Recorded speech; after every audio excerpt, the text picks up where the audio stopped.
Well, hello everybody. Paul Sesnick here on this Sunday morning of November 10, 2024.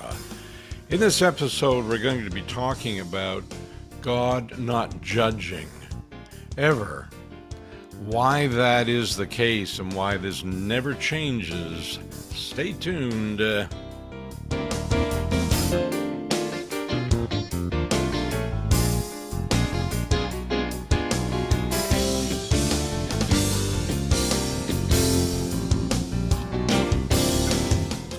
Okay, let's take a look at this idea here.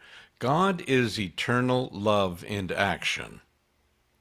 This means that God is not only the source of infinite, unconditional love, but is also actively expressing, sustaining, and extending this love continuously. In other words, it is this love of God, prime creator, extending out into forever that supports the entire universe. It supports you, me. It is what allows your heart to beat, your food to digest. There is nothing going on in your physical form or your mental capabilities that is not being done within what is called the mind of God. So all this really means is He's busy. God is busy extending love, unconditional love, into forever.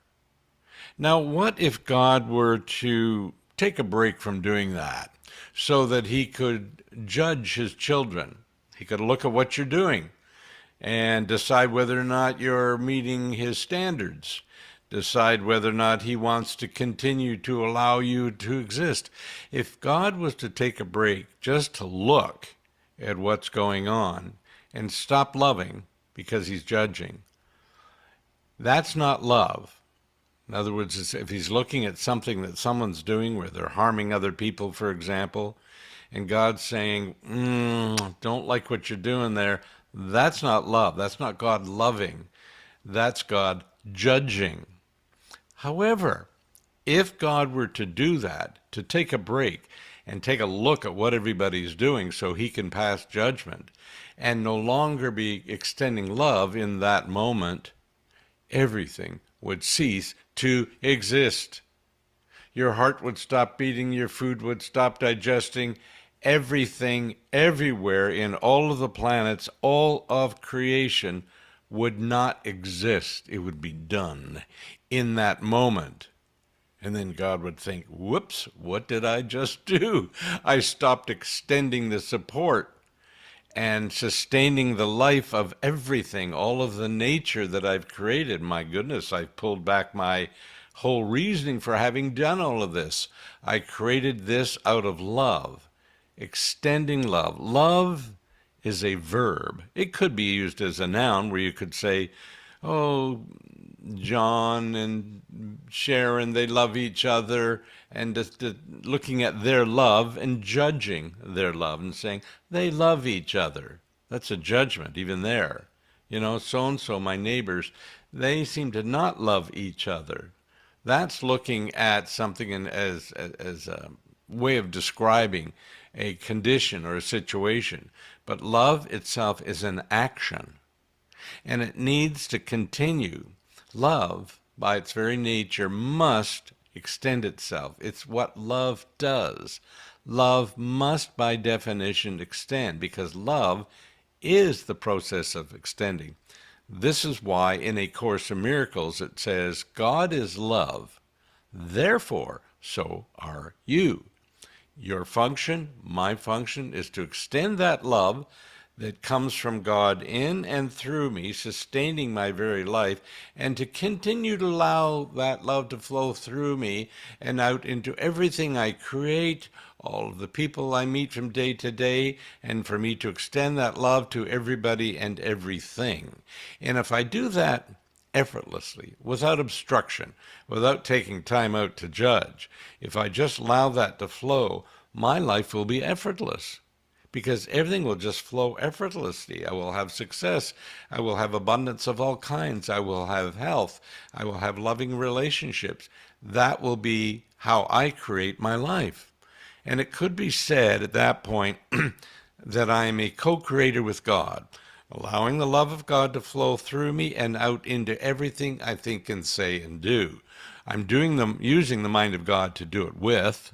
There only is one mind anywhere and ever, and I have free will, and you do, to use that in any way I wish. So if I allow that love to flow through me into everything I create, if I help to produce jobs for other people out of kindness and love, helping them sustain their lives, if I'm giving and helping people in any different, these higher-minded ways, that is Prime Creator extending through me and out into the world. That's what we all want to do. So why is it that God cannot judge? If God was to take a break from extending that love in order to judge anybody or anything, in that moment, everything would cease to exist. There would be nothing. There would be no you, no me, because we are extensions of that love, you see. And we are only extensions of that love as long as it continues to support us and to create us and to sustain us in everything we think and say and do. So the love of God is absolutely essential and necessary for our very existence. When God created you, created me, he did not create you in a way that he left you alone. And all of a sudden you're totally on your own, bumbling your way through life, trying to figure out how to make things work. No, you are part of the mind of God, and the love of God is extending through you unless you stop that flow. You would only stop that flow of love going through you if you're looking out at the world and judging what's going on in the world. When you do that, you've broken the connection with God and you're not acting as God acts. In the Course in Miracles says, if you're not extending love like God is extending love, you're not really thinking at all. What you're actually doing is looking at the past, digging up things that have happened, why you don't like this person. I use the example of the U.S. elections that have just been completed, and think of the emotional turmoil that people feel in support of this candidate or that candidate, and they get all worked up about it, and they'll wake up the next morning and pick up right where they left off, remembering yesterday. They're dragging their ideas yesterday, what they don't like about this presidential candidate, or what they do like about this one. And so what they're doing is taking information from the past, bringing it into this precious, untouched moment called now. Clean and clear moment, untouched and undefiled from anything of the past or future. It's just now. And they use this precious now moment to rethink how they feel about this or that, and then they'll either get more angry because they really don't like what's going on, or they'll be more happy because they do like what's going on. All of that is based in the past and then projecting into the future. Well, we want the election to go this way. We have an invested interest in the outcome. God does not do that. That is us living in a physical world, looking out at the world and reacting to what we think is going on out there. If God ever stopped to do that, everything would stop, because it is love that sustains you and allows you to even have a consciousness. You have the mind of God with which to think, in any which way you prefer.